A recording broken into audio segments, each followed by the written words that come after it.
ذرا تصور کیجئے 20 فروری 1919 کی انتہائی سرد رات ہے۔ صوبہ لغمان کا ایک شاہی شکاری خیمہ جہاں گہری خاموشی چھائی ہوئی ہے۔ اچانک ایک گولی چلنے کی آواز اس سناٹے کو چیر دیتی ہے اور اسی خیمے میں سوتے ہوئے افغانستان کے طاقتور حکمران امیر حبیب اللہ قتل کر دیے جاتے ہیں۔ اب دیکھیے، یہ کوئی معمولی واقعہ نہیں تھا، بلکہ یہ ایک ایسی چنگاری تھی جس نے پورے خطے میں ایک انتہائی ڈرامائی اور خونی کشمکش کو جنم دیا۔ سچ پوچھیں تو اس ایک گولی نے افغانستان کی جدید تاریخ کا رخ ہمیشہ کے لیے موڑ دیا۔ امان اللہ خان کا المناک دور حکومت۔ آج کے اس تاریخی اور تفصیلی جائزے میں ہم ایک ایسی شخصیت کی بات کریں گے جن کا عروج جتنا ڈرامائی تھا نا، ان کا زوال اس سے بھی زیادہ تیز اور افسوسناک تھا۔ جی ہاں، ہم بات کر رہے ہیں امان اللہ خان کی۔ ہم دیکھیں گے کہ وہ اقتدار میں کیسے آئے، افغانستان کو مغربی طرز پر جدید بنانے کی ان کی حیرت انگیز کوششیں کیا تھیں، اور پھر وہ کیا وجوہات تھیں جنہوں نے بالآخر انہیں اپنا ہی ملک چھوڑنے پر مجبور کر دیا۔ تو چلیے تاریخ کے اس زبردست باب کو کھوجتے ہیں جو اقتدار اور قدامت پسند معاشرے کے درمیان ٹکراؤ کی ایک کلاسک مثال ہے۔ پہلا حصہ، اقتدار تک خونی رسائی۔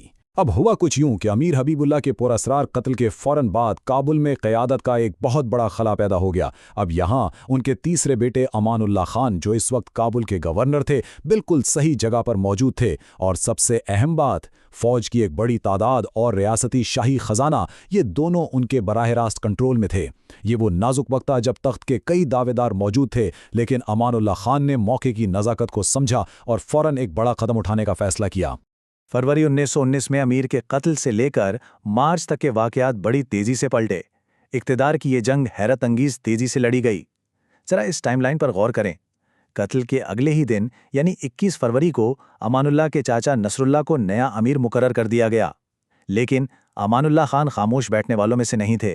انہوں نے 28 فروری کو سرکاری خزانے پر اپنا قبضہ مضبوط کیا اور خود کو نیا امیر قرار دے دیا۔ اور دلچسپ بات یہ ہے کہ اس سے پہلے انہوں نے قرآن پر حلف اٹھایا تھا کہ وہ اپنے چاچا کو نقصان نہیں پہنچائیں گے، لیکن اقتدار کی اس دوڑ میں 3 مارچ کو نصر اللہ کو باقاعدہ قید کر لیا گیا۔ ایک انتہائی منظم اور بے رحم بغاوت نے امان اللہ کو تخت پر بٹھا دیا تھا۔ دوسرا حصہ، جنگ اور مکمل آزادی۔ اندرونی طور پر اپنی پوزیشن مضبوط کرنے کے بعد امان اللہ خان نے ایک ایسا بین الاقوامی قدم اٹھایا جس کے لیے بہت ہمت چاہیے تھی۔ دراصل وہ عالمی حالات پر گہری نظر رکھے ہوئے تھے۔ انہیں بخوبی معلوم تھا کہ روسی انقلاب کی وجہ سے دنیا میں انتشار ہے، اور دوسری طرف سلطنت برطانیہ پہلی جنگ عظیم کے بعد بری طرح تھک چکی ہے۔ تو انہوں نے کیا کیا؟ انہوں نے اس صورتحال کا بھرپور فائدہ اٹھایا اور 3 مئی 1919 کو برطانوی ہندوستان پر اچانک حملہ کر دیا، جسے ہم تیسری اینگلو افغان جنگ کے نام سے جانتے ہیں۔ تیسری اینگلو افغان جنگ کے نتیجے میں ہونے والی جنگ بندی نے بالآخر افغانستان کو برطانوی سفارتی اثر و رسوخ سے آزاد کر دیا۔ اگرچہ فوجی محاذ پر تو کوئی واضح فتح نہیں ملی اور ایک تعطل سا رہا، لیکن سفارتی محاذ پر امان اللہ خان نے کمال کر دیا۔ 1919 کے اواخر میں جو جنگ بندی ہوئی، اس نے افغانستان کو ہمیشہ کے لیے مکمل آزادی دلا دی۔ مطلب یہ کہ اب افغانستان اپنی خارجہ پالیسی خود طے کرنے کے لیے پوری طرح خود مختار تھا۔ یہ امان اللہ خان کی واقعی ایک بہت بڑی سفارتی کامیابی تھی۔ تیسرا حصہ، جدیدیت کی جانب تیز رفتار قدم۔ سفارتی آزادی ملنے کے بعد امان اللہ خان کا اگلا ہدف ملک کے اندرونی حالات تھے۔ ان کی بڑی شدید خواہش تھی کہ اس نئی آزاد ریاست کو صدیوں پرانی روایات سے نکال کر سیدھا جدید دنیا کے برابر کھڑا کر دیا جائے۔ اس کام میں ان کے سسر محمود طرزی، جو اس وقت کے وزیر خارجہ بھی تھے، ان کے ساتھ شانہ بشانہ تھے۔ ان دونوں نے مل کر ملک میں ایسی حیرت انگیز اصلاحات شروع کیں جن کی افغانستان کی تاریخ میں کوئی مثال نہیں ملتی تھی۔ ان وسیع سماجی اصلاحات پر ایک نظر ڈالیں تو ان کی گہرائی کا اندازہ ہوتا ہے۔ 1922 کا آئین، جس میں تمام شہریوں کے لیے مساوی حقوق کی ضمانت دی گئی، لڑکوں اور لڑکیوں کے لیے جدید اسکول، ہندوستانی اساتذہ کی جگہ باقاعدہ فرانسیسی اساتذہ، پشتو زبان کا فروغ اور پردے کے خاتمے کی کوشش۔ ذرا سوچئے اس وقت کے حساب سے یہ کتنے انقلابی قدم تھے۔ اور ہاں، ان اصلاحات میں ان کی اہلیہ ملکہ ثریا طرزی کا بہت گہرا اثر تھا، جو خود بھی خواتین کے حقوق کی بڑی علم بردار تھیں۔ روایتی اقدار کا امان اللہ کی پالیسیوں سے سیدھا ٹکراؤ تھا۔ روایتی افغان لباس کے مقابلے میں زبردستی مغربی لباس اور ہیٹ پہننا لازمی قرار دیا گیا، اور تو اور جمعہ کی مقدس تعطیل کی جگہ جمعرات کو چھٹی کا دن بنا دیا گیا۔ اب ظاہر ہے یہاں سے اصل کشمکش شروع ہونی تھی۔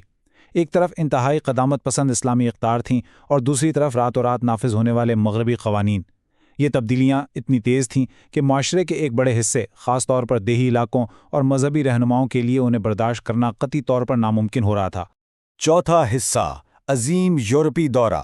اب ملک کے اندر تو ان پالیسیوں پر مزاحمت بڑھ رہی تھی، لیکن امان اللہ خان کے عزائم محض افغانستان تک محدود نہیں تھے۔ وہ 1927 کے آخر میں ایک شاندار اور طویل بین الاقوامی دورے پر نکل پڑے۔ مقصد بڑا واضح تھا، یورپی ممالک کے ساتھ سفارتی تعلقات بنانا اور ان کی صنعتی ترقی کا راز سمجھنا تاکہ وہ اپنے افغانستان کو بھی بالکل ویسا ہی بنا سکیں۔ اس دورے میں ان کی ملاقاتوں کی فہرست دیکھیے۔ اٹلی میں شاہ وکٹر ایمانوئل، مسولینی اور پوپ پیس 11 سے ملے، جرمنی میں صدر ہنڈنبرگ، برٹین میں شاہ جارج پنجم اور ملکہ میری، اور ترکی میں صدر مصطفیٰ کمال آتا ترک سے تاریخی ملاقات ہوئی۔ یہ سب بہت شاندار تھا۔ یورپ کی چمک دمک اور ترستی دیکھ کر امان اللہ خان کا اپنے ملک کو جدید بنانے کا جذبہ اور بھی بے قابو ہو گیا۔ لیکن اس دورے کا ایک بہت بڑا نقصان یہ ہوا کہ وہ کئی مہینوں تک اپنے ملک سے باہر رہے، جس کی وجہ سے وہ عوام کے مسائل، ان کی معاشی بدحالی اور اپنے خلاف بڑھتے ہوئے طوفان سے بالکل بے خبر ہو گئے۔ پانچواں اور آخری حصہ، بغاوت، دستبرداری اور جلا وطنی۔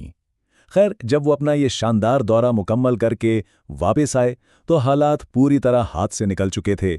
دارالحکومت سے باہر کی صورتحال تو اور بھی خراب تھی۔ عام لوگ شدید غربت میں تھے، روٹی روزی کی جد و جہد کر رہے تھے، لیکن ان پر مغربی طرز کے مہنگے کپڑے اور ہیٹ پہننے کی پابندیاں لگائی جا رہی تھیں۔